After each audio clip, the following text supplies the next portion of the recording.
देखो बच्चा, आज जो चैप्टर हम करने जा रहे हैं उस चैप्टर का नाम है हायर परचेज। और ये जो हायर परचेज है ये 10 मार्क्स का क्वेश्चन है।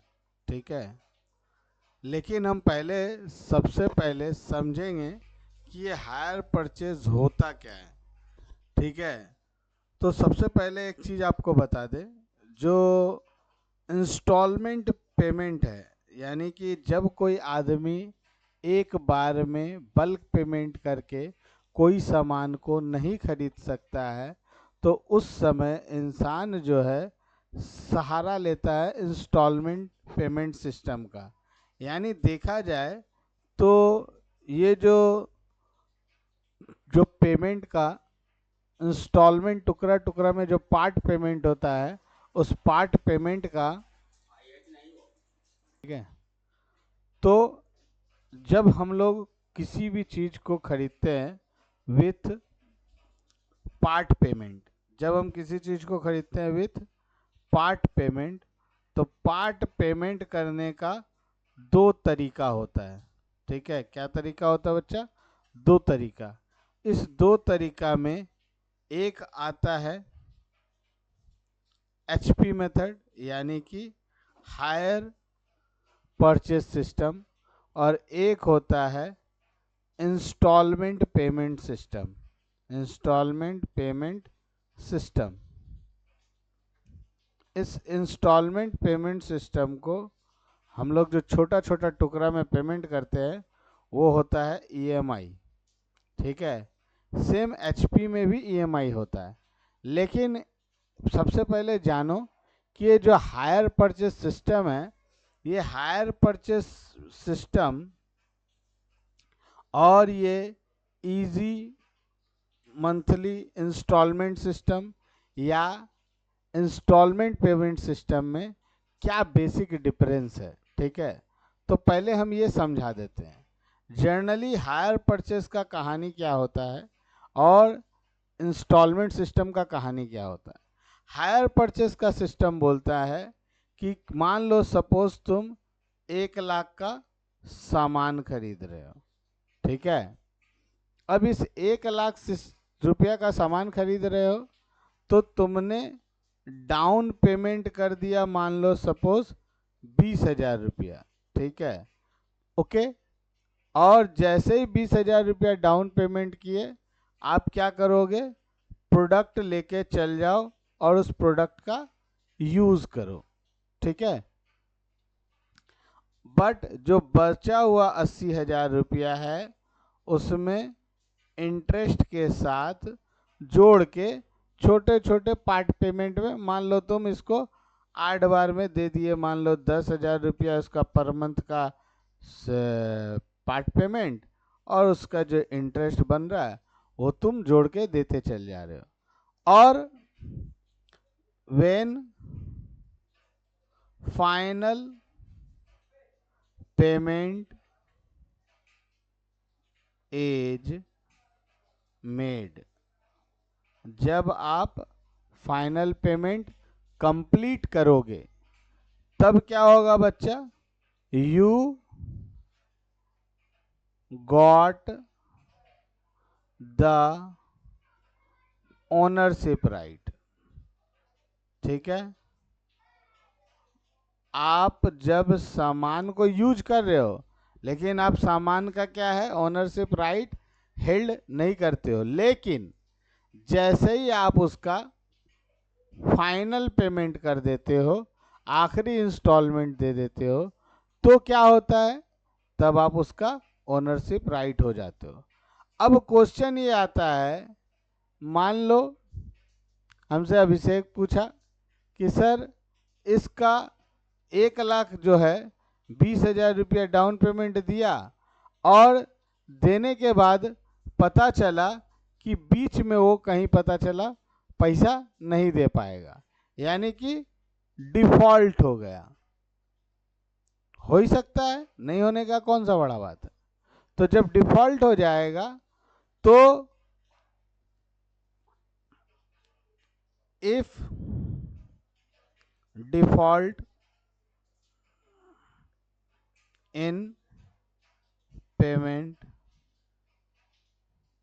ऑन HP, यानी हायर परचेस सिस्टम में। हायर परचेस सिस्टम में अगर आप डिफॉल्ट कर गए तो क्या होगा बच्चा? तब होगा कि जो गुड्स आपने HP सिस्टम से परचेस किया है वो गुड्स को क्या कर लिया जाएगा? रिपोज कर लिया जाएगा। ठीक है, रिपोज करने का मतलब वो गुड्स को वापस ले लिया जाएगा। और आपने जो बीच में अभी तक इंस्टॉलमेंट के बाद मतलब डाउन पेमेंट के बाद बहुत सारा पेमेंट दिया, उसका क्या होगा? उसको ये कंपनी हायर चार्जेस समझ के रख लेगी। यानी जो उसका मशीनरी आप यूज कर रहे थे, आप तो उसके मालिक नहीं हो, लेकिन फिर भी आप यूज कर रहे थे, तो इतना दिन जो आपने यूज किया उसका वो लोग क्या समझेंगे कि आपने भाड़ा उसका दे दिया। समझ में आया? अब ये IPS यानी कि installment payment system, in case of installment payment system, जब बच्चा इंस्टॉलमेंट पेमेंट सिस्टम है, ये क्या कहती है? ये सिस्टम कहती है कि भाई जब से ही आप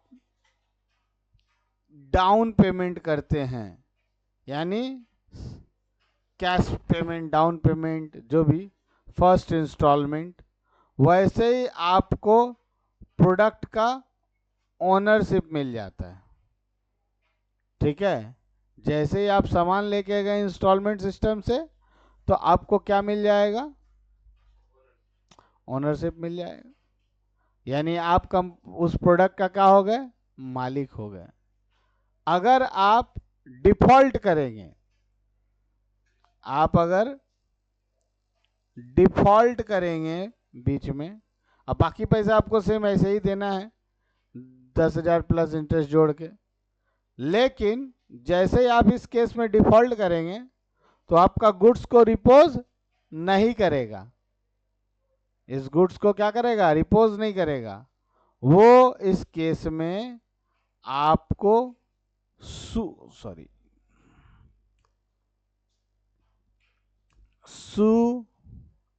इन द कोर्ट, आपको कोर्ट में देखेगा।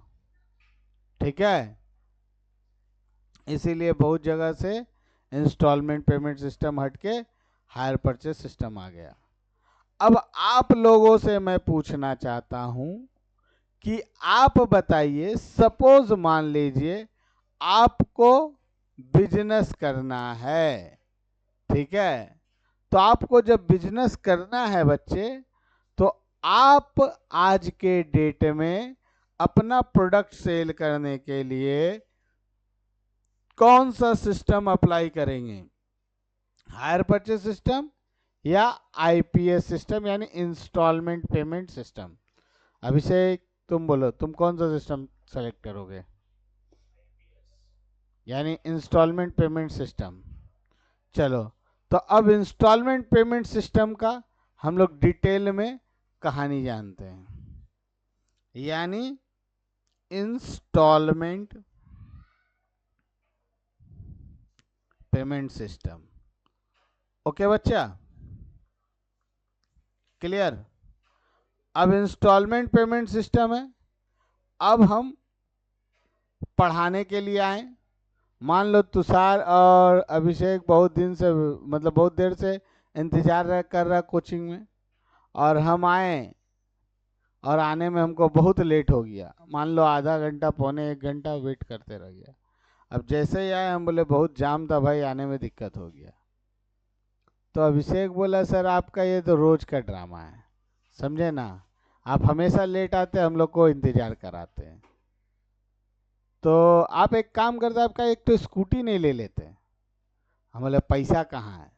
अरे दूर, पैसा पैसा रोते रहते, चलिए मेरा शोरूम खोला हुआ है, वहाँ से आप स्कूटी ले लीजिए। तो हमको लेके गया, एक तो बढ़िया स्कूटी दिला दिया 1 लाख रुपया का, और हमसे 10,000 रुपया डाउन पेमेंट दिया। हम 10,000 रुपया क्या किए, डाउन पेमेंट दिए। अब बचा हुआ 90,000 को हमको इंस्टॉलमेंट में लेना है। मान लो इंटरेस्ट जोड़ के हम 36 महीना का इंस्टॉलमेंट वगैरह कर लिए। अब महीना का मान लो सपोज ये वैल्यू 90,000 इंटरेस्ट जोड़ के वो 1,20,000 हो जाएगा। 1,20,000 डिवाइड बाई 36 करो, देखो कितना आ रहा है,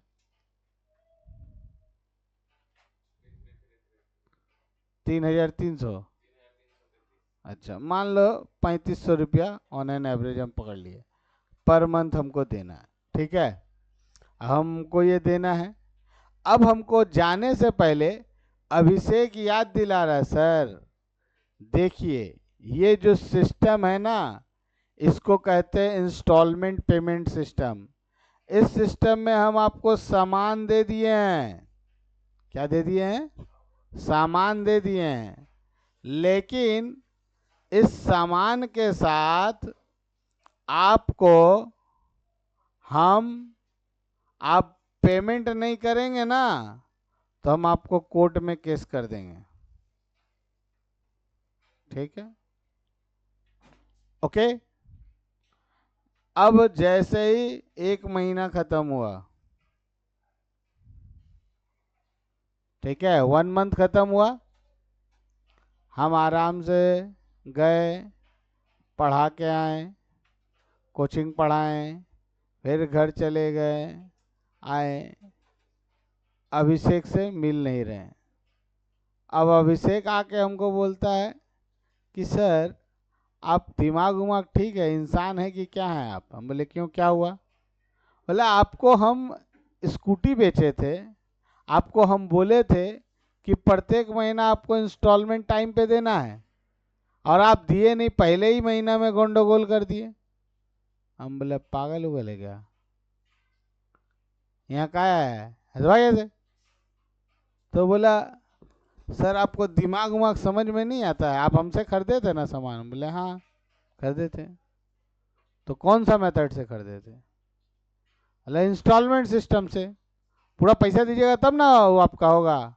हम ले गए धेड़ा, इधर सुन, ये क्या है, हम दिखाएं बिल, ये क्या है, इसमें ओनर का नाम क्या है मेरा। हम जब तुमको पैसा नहीं देते ओनरशिप राइट कैसे मिल गया मेरे को। तो तुम तो मेरे को ओनरशिप राइट दे ही दिया, तुम क्या करेगा, केस करेगा। जाओ केस करो, जब तक तुम केस जीतने पे आएगा तब तक 15 साल यूज होके स्कूटी खत्म हो जाएगा। समझ में आया। तो इंस्टॉलमेंट पेमेंट सिस्टम से बेचेगा माल चलेगा नहीं। अच्छा तो अब तुषार बताओ, तुषार सोचा इंस्टॉलमेंट सिस्टम से नहीं बिजनेस करेंगे, हम किस मेथड से करेंगे, एचपी मेथड से करेंगे, यानी हायर परचेज मेथड से करेंगे। तो हायर परचेज मेथड कितना लाभदायक है। अब देखो हुआ क्या कहानी। हम बहुत दिन से थोड़ा टेंशन में हैं। अचानक तुषार हमसे पूछा कि सर काहे परेशान है। मतलब कुछ नहीं यार, घर में थोड़ा सा दिक्कत है, घर का टीवी जो है ना वो तो हम खराब हो गया बाबू, नया टीवी लेना था। बोला बस इतनी सी बात, आइए आप मेरे शोरूम में, पता हम रायपुर इलेक्ट्रॉनिक्स जैसा शोरूम खोले हैं। बोले हाँ ठीक है, आइए टीवी लीजिए। ये भी हमको दिखाया, एकदम ज़बरदस्त, एकदम एंड्रॉयड टीवी, स्मार्ट टीवी। और स्मार्ट टीवी दिखा दिया तो हम 32 इंच का ले रहे। क्या 32 इंच का आप ले रहे, लीजिए 55 इंची का। 55 इंची का दिखला दिया। चलो मान लो 40,000 का टीवी था, ठीक है। तो हम बोले बाबू 40,000 तो है नहीं, दूर, आप साइन कीजिए, फॉर्म भरिए, हम आपको 0 डाउन पेमेंट में दे दे रहे हैं। ठीक है, अब 40,000 को आप 12 महीना में इंस्टॉलमेंट भरिएगा, 4,000 के आसपास का इंस्टॉलमेंट होगा। हम बोले ओके। अब टीवी लेके हम चले गए। अब जैसे टीवी लेके गए, अब टीवी का सिस्टम क्या है, वो बोला सर हमको एक चीज पता है क्या, आप अभिषेक के साथ गोंडोगोल कर दिए थे, हमको इतना सीधा मत समझिए, हम आपको जो टीवी बेचे हैं ना, वो कौन सा मेथड से बेचे हैं, हायर परचेस सिस्टम से बेचे हैं। तो ये जो हायर परचेस सिस्टम होता है, इसमें जब तक लास्ट पेमेंट आप नहीं कीजिएगा टीवी आपका होगा नहीं, सोच लीजिए। हम बोले ओके। अब एक महीना खत्म हो गया, आफ्टर 1 मंथ हम इंस्टॉलमेंट जमा नहीं किए, ठीक है। तुषार फोन किया, हम फोन नहीं उठा रहे हैं, फिर तुषार घर पहुंच गया। मतलब आपका दिमाग उमाग खराब है ना, सुधरेंगे नहीं ना, आदत से एकदम मजबूरे हैं। हम बोले क्यों, क्या हुआ, टीवी दिए थे आपको, पैसा आप दिए थे, बोले नहीं। तो आपको पता है ना ये हायर परचेस सिस्टम है, आपका घर से टीवी उठा के ले जाएंगे, आपको अच्छा लगेगा। हम बोले ठीक है, दरवाजा खोल दिए, जाओ टीवी लेके जाओ। जैसे ही तुषार अंदर ढुक रहा है, पता चला टीवी से मेरा बेटा टीवी का तार नोच के, टीवी टूट चुका है, ब्रेकेबल हो गया है। अब बेचारा डाउन पेमेंट भी कुछ नहीं लिया था, कुछ कर नहीं सकता है, टीवी ही नहीं है। लाओ, तुम रिपोज करेगा ना, जाओ रिपोज कर लो। तो अब इससे क्या साबित हो गया, इंस्टॉलमेंट मेथड भी फेल, हायर परचेज मेथड भी फेल। तो आदमी धंधा किस मेथड से करेगा भाई, ये तो बड़ा दिक्कत वाला चीज हो गया। कैश में ही धंधा करना पड़ेगा, उधार धंधा बंद नहीं। तो कहानी यहीं से शुरू होता है, यानी कि हायर परचेज मेथड और इंस्टॉलमेंट पेमेंट सिस्टम मेथड जो है, दोनों से बिजनेस हो सकता है, लेकिन किस बिजनेस के लिए कौन सा मॉडल प्रेफर होगा वो डिपेंड करता है। जैसे कि हायर परचेज, किसी को फ्लैट परचेज करना है, ठीक है, या किसी को कोई कार परचेस करना है, किसी को कोई बाइक स्कूटी परचेस करना है, तो उसके लिए कौन सा मॉडल सूटेबल है, हायर परचेस, यानी नॉन ब्रेकेबल आइटम, जिसको तोड़ा ना जा सके। और जो ब्रेकेबल आइटम है, जो छोटा मोटा है, just like a home appliances, TV हो गया, फ्रिज हो गया, ये सब में क्या है कि आप ईएमआई सिस्टम करेंगे, इसमें क्या होगा, आपको कोर्ट केस होगा, आपका सिविल खराब होगा, आप एक बार कोई एक प्रोडक्ट में गंडोगोल करेंगे, बार बार नहीं कर सकते हैं। इससे क्या होगा, आपका सिविल खराब होगा, तो आप बाद में फिर दोबारा अपना सिविल कोई छोटा मोटा होम अप्लायंसेस के लिए खराब करेगा, नहीं करेगा। लेकिन एक तो फ्लैट का पैसा मार देगा तो, और तुम फ्लैट का ओनरशिप दे चुका है, तो कुछ होगा, लड़ो केस। अरे नहीं भाई, कहाँ है तुम, ठीक है। बैंक जो लोन देता है तो फाइनल पेमेंट जब हो जाता है तब तुम्हारा हाँ, ठीक है, क्लियर, समझ में आया। अब आगे बढ़े। अब ये जो हायर परचेज सिस्टम है, यही हमको पढ़ना है, इंस्टॉलमेंट पेमेंट सिस्टम नहीं पढ़ना है। तो ये जो हायर परचेज है, इस हायर परचेज में दो तरह से सम्स बनता है, समझ में आ रहा है, क्या आ रहा है।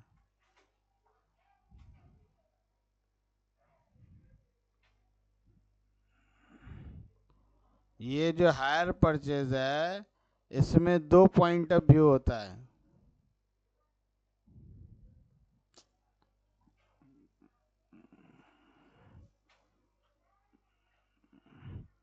देखो, पहला पॉइंट ऑफ व्यू होता है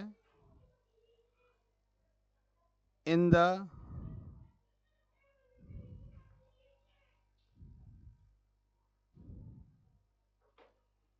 बुक्स ऑफ हायर वेंडर।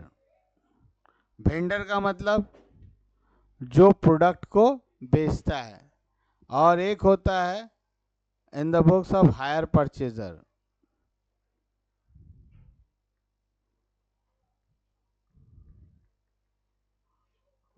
तो जब हायर परचेजर के पॉइंट ऑफ व्यू से होता है, हम खरीदते हैं जब हायर परचेज में, तो इसमें हम क्या क्या बनाते हैं?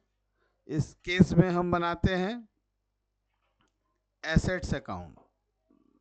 ठीक, क्या बनाते हैं? दूसरा बनाते हैं हायर वेंडर अकाउंट। ठीक है, एक बनता है हमारा एसेट्स अकाउंट, दूसरा बनता है हमारा हायर वेंडर अकाउंट। लेकिन in case of in the books of hire purchases, इसमें दो तरह से सवाल होता है। ठीक है, इसमें होता है एचपी मेथड ट्रेडिंग अकाउंट, यानी एचपी ट्रेडिंग मेथड। एक होता है स्टॉक एंड डेटर मेथड, और एक होता है फाइनल अकाउंट मेथड। ठीक है, एक होता है एचपी ट्रेडिंग मेथड और एक होता है स्टॉक एंड डेटर मेथड, और उसके बाद होता है हमारा फाइनल अकाउंट मेथड। ठीक, तो फाइनल अकाउंट मेथड तो इसमें लगभग बहुत कम आता है। एचपी ट्रेडिंग मेथड और स्टॉक एंड डेटर मेथड, ये दो ठो अगर इधर से कर लो और इधर से ये वाला, तो ऑलमोस्ट हो जाता है। और ये इंस्टॉलमेंट पेमेंट सिस्टम, और एक तो होता है इंस्टॉलमेंट पेमेंट सस्पेंस सिस्टम, ये दो तरीका इसमें भी होता है। लेकिन ये वाला ही अगर तुम दो कर लो, एचपी ट्रेडिंग और स्टॉक एंड डेटर मेथड, तो तुम्हारा काम यहीं पे हो जाएगा। ठीक है, यहाँ तक पहले उतारो। देखो, अच्छा, तो ये है आपका एचपी ट्रेडिंग मेथड, या इसको हम लोग एचपी मेथड भी बोलते हैं, एचपी ट्रेडिंग मेथड ही बोलते हैं। ठीक है, डेटर मेथड। इसमें क्या होता है, in the books of vendor, हम तुमको बताया था ना, दो चीज़ था, एक है in the books of vendor, एक है in the books of hire purchaser. तो देखो, ये in the books of vendor, vendor के पॉइंट ऑफ व्यू से, वेंडर का मतलब क्या होता है? जो प्रोडक्ट को बेचता है वो वेंडर होता है। ठीक है, तो यहाँ पे क्या है, एचपी ट्रेडिंग अकाउंट खुल रहा है। ठीक है, सबसे पहले आप लिखेंगे टू ओपनिंग स्टॉक। इस ओपनिंग स्टॉक में दो आइटम होगा, पहला आएगा एचपी स्टॉक। ये एचपी स्टॉक क्या लिखा हुआ है?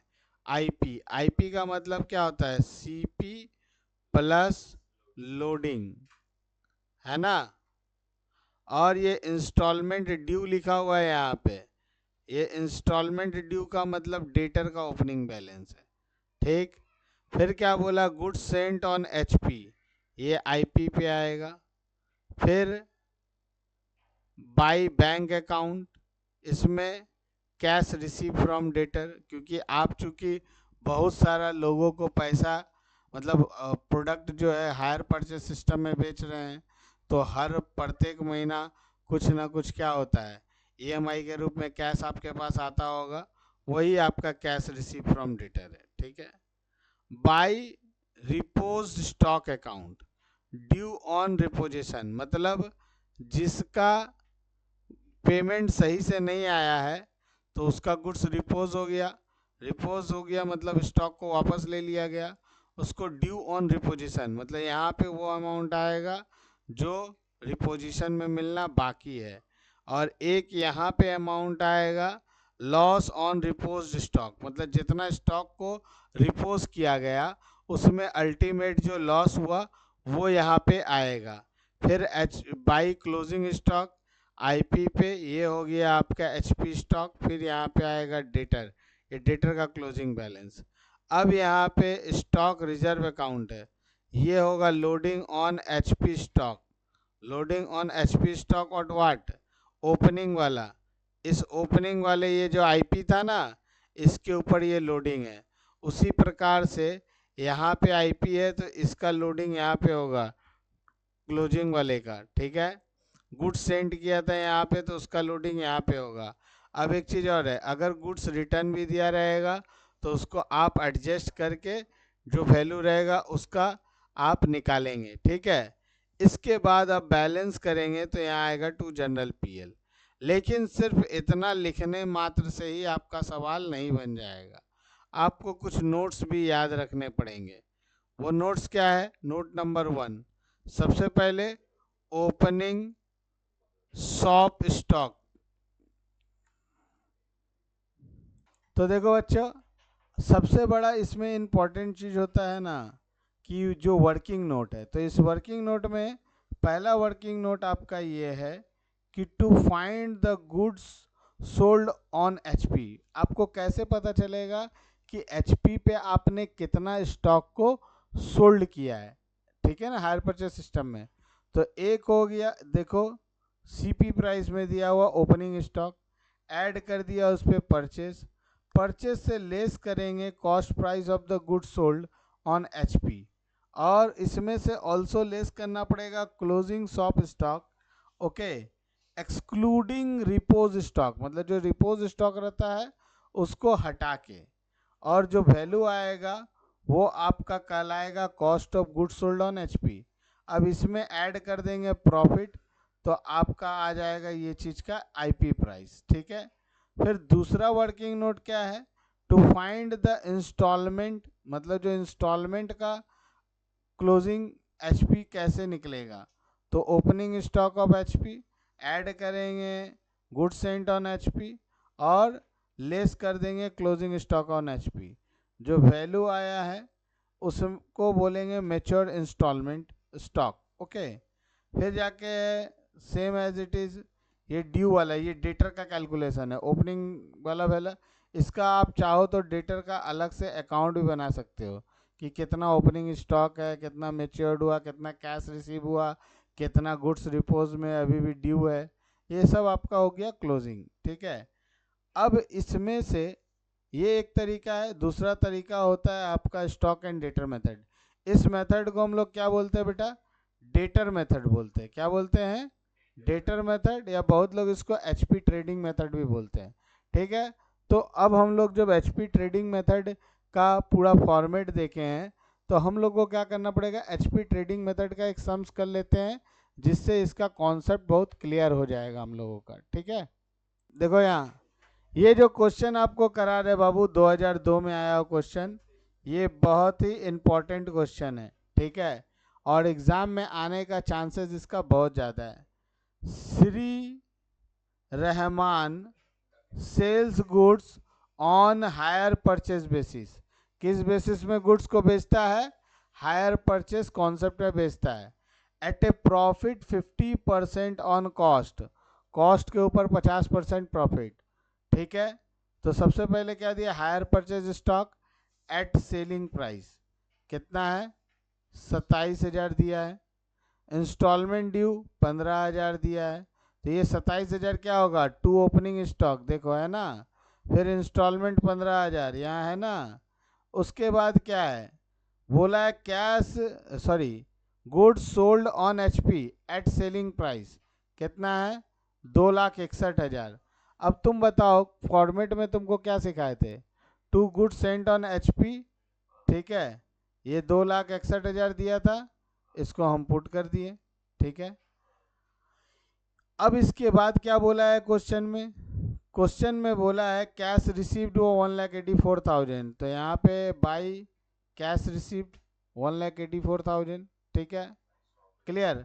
अब ये ओपनिंग 27,000 था, इसके ऊपर क्या निकलेगा? लोडिंग, तो 27,000 का लोडिंग निकालेंगे, 50% बोला है कॉस्ट के ऊपर, और ये तो एचपी है, ये क्या है? ये तो एचपी है। तो यहाँ पे सीपी और आईपी, आईपी को ही एचपी बोलते हैं, तो हमारा सीपी पे 50% है, यानी 50/100, तो आईपी पे जाएगा तो 50/150 हो जाएगा। तो यहाँ पे स्टॉक रिजर्व वाला जो वैल्यू है यहाँ 27,000 है, तो 27,000 इंटू 1/3, क्योंकि 50/150 करेंगे तो 1/3 है, वैल्यू कितना आ गया? 9,000, क्लियर। अच्छा, गुड्स सेंड किया 2,61,000, इसका भी 1/3 कर दिया। 2,61,000 है ना, इसका 1/3 करेंगे। ये देखो 2,61,000 का 87,000, ठीक है। अब इसके बाद बाई क्लोजिंग स्टॉक, तो ये बाई क्लोजिंग स्टॉक दिया था कितना, 90,000, 90,000 पुट कर दिया। डेटर दिया है 27,000, 27,000 पुट कर दिया, ठीक है। अब देखो यहाँ बोला है गुड्स रिपोज्ड, टोटल इंस्टॉलमेंट ड्यू कितने का है, 2,000 का, लेकिन आपको मिला कितना है, 1,500। देखो ये जो 1,500 है वो यहाँ पे आ जाएगा, ठीक है। यहाँ कितना आया, 1,500।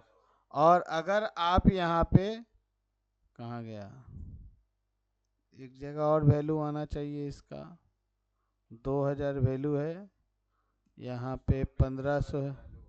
हाँ तो इंस्टॉलमेंट ड्यू दिया है ना, लेकिन 2,000 यहाँ 1,500। अच्छा, दो सिस्टम होता है, या तो आप डायरेक्ट यहाँ पे 1,500 दिखा दीजिए, या फिर आप यहाँ 1,500 ना दिखा के, जैसे आपको हम बोले थे ना, दो चीज़ दिखाना है। यहाँ पे वैल्यू आपको, जैसे लास्ट टाइम यहाँ पे हम आपको दिखाते हैं जो यहाँ था, यहाँ दिखा रहे हैं। देखो यहाँ पे क्या था, गुड्स रिपोज्ड ड्यू, कितना ड्यू था, 2,000, और लॉस कितना हुआ, 500। अगर हम यहाँ 500 दिखा रहे हैं, यहाँ 2,000 दिखा रहे हैं, तो हमारे पास बचा कितना, 1,500। तो यहाँ अगर हम 2,000 दिखाते हैं, यहाँ 500 दिखाते, तो यहाँ दिखाने का ज़रूरत नहीं था। इस सवाल में क्या हो गया आपके साथ, आपके साथ इस सवाल में हुआ कि एक तरफ 2,000 नहीं दिखा के, देखो यहाँ पे 2,000 और यहाँ पे 500, मतलब यहाँ पे 500 नहीं दिखाया, लॉस ऑन ड्यू वो नहीं दिखाया, और यहाँ पे स्टॉक रिपोज भी नहीं दिखाया, डायरेक्ट घटा के 1,500 दिखाया। तो दोनों का मतलब सेम है। अगर यहाँ पे 2,000 दिखा देता गुड्स रिपोज, तो यहाँ पे लॉस भी दिखाना पड़ता 500, तो 1,500 वैसे भी आ जाता। तो ये बचा हुआ दिखा दिया। अब देखो यहाँ पे क्लोजिंग स्टॉक मेरा क्या, 90,000 है ना। इस 90,000 का 1/3 निकाला, दैट इज 30,000। अब हम क्या करेंगे, बैलेंस करेंगे, तो ये 65,500 बैलेंस आ गया। ये आपका सवाल कंप्लीट। तो मोटा मोटी बहुत ही आसान है, ठीक है। इससे रिलेटेड जितना भी सम्स है, बुक्स ऑफ सम्स बुक जो आप लोग को दिए हैं पीडीएफ, उसमें से आप कीजिएगा, ठीक है। बाय।